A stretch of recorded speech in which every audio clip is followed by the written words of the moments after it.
Donc je vous ai demandé de télécharger un zip en utilisant en réalité cette adresse-là, mais qui est un peu complexe à taper. Seuls les no-life arriveraient à taper ça d'un coup sans problème. Mais oui, soyons réalistes. Et c'est pour ça que je vous ai fait une version simplifiée de l'adresse que vous avez tapée dans un navigateur web. Vous avez téléchargé un zip. Sur le Mac, vous avez double-cliqué sur le zip pour le décompresser.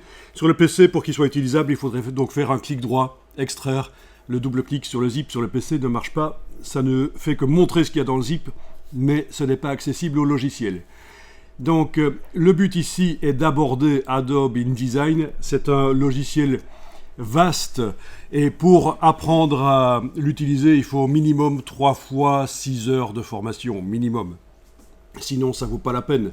Donc, bien sûr, vous n'allez pas ici apprendre à utiliser Adobe InDesign. Le but, c'est de vous montrer en quoi ça consiste, comment ça marche. C'est quand même le logiciel le plus utilisé pour faire des mises en page. C'est le logiciel le plus utilisé. Vous entrez dans une librairie, vous entrez dans une librairie, vous avez tous les magazines quasiment, toutes les publications sont faites avec ce logiciel-là. C'est quand même un très bon logiciel, reconnu comme étant, d'ailleurs, au point de vue informatique, l'un des meilleurs logiciels, l'un des mieux conçus. Oui, bien sûr, les livres aussi peuvent être faits avec ça. Alors, à propos des livres, il faut que je vous parle de quelque chose. Avez-vous déjà entendu parler du print on demand? Ça vous dit quelque chose?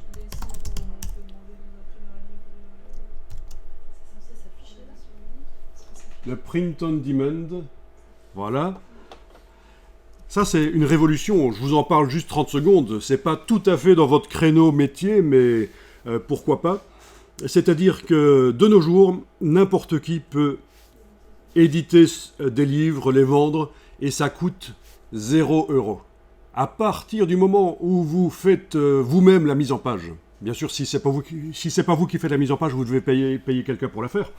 Mais si vous faites la mise en page, vous générez le PDF, vous l'envoyez sur une plateforme genre Amazon, et ils vont se charger, dès que quelqu'un achète le livre, ils vont se charger de l'imprimer en un exemplaire, de l'envoyer à la personne. Si la personne réclame, dit qu'elle n'a pas reçu le livre ou qu'il est abîmé, c'est pas vous qui êtes responsable, c'est la plateforme qui a envoyé le livre.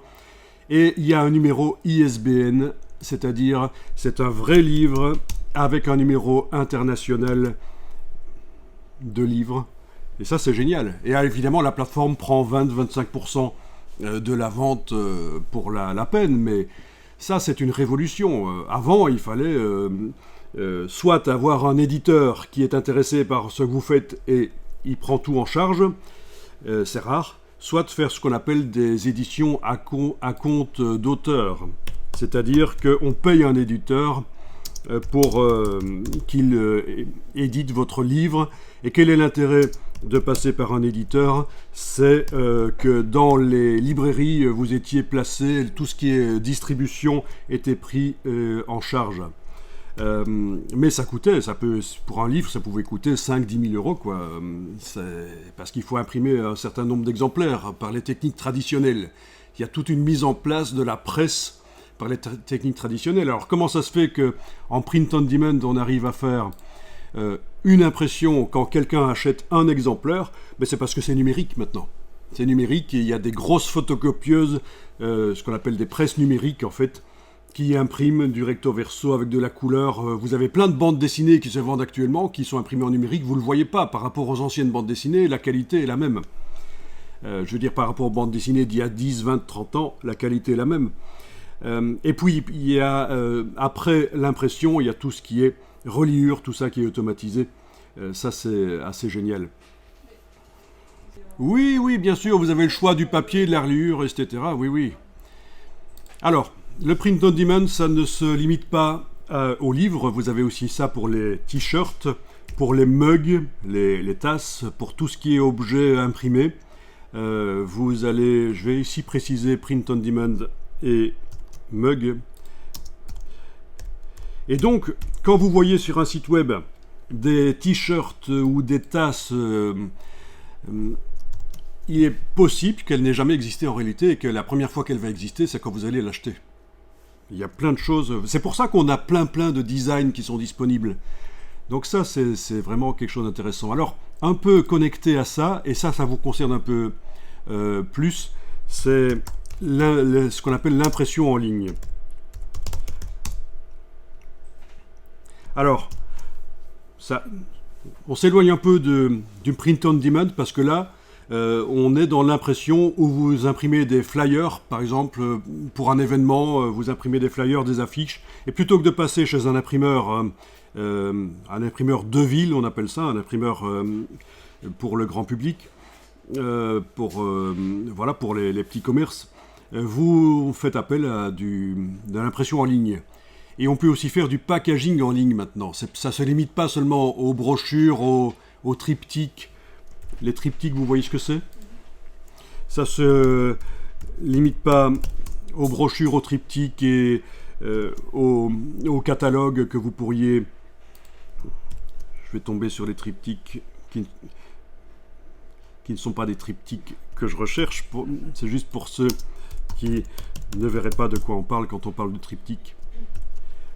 Voilà, c'est ce genre de choses, quoi. Pas ça. Mais j'arrive pas à tomber sur les vrais triptyques, c'est dingue. Je vais l'indiquer en anglais, ça va peut-être mieux passer. Voilà, c'est ça. Les trifolds. Donc, que disais-je oui,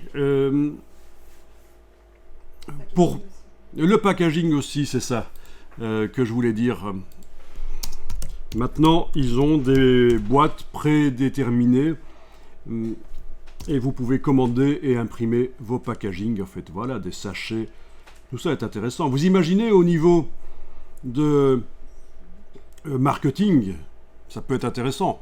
Vous pouvez faire des surprises. Vous avez un sachet qui est censé contenir quelque chose et quand on ouvre, c'est autre chose, quoi. C'est du marketing. Vous pouvez détourner les choses. Maintenant, donc, c'est possible. Donc là, c'est payant. Là, vous devez avancer l'argent parce qu'il n'y a pas de raison que vous n'avanciez pas l'argent. C'est un peu différent de ce dont j'ai parlé avant, le print on demand. Mais c'est le même principe, c'est fait en numérique en fait.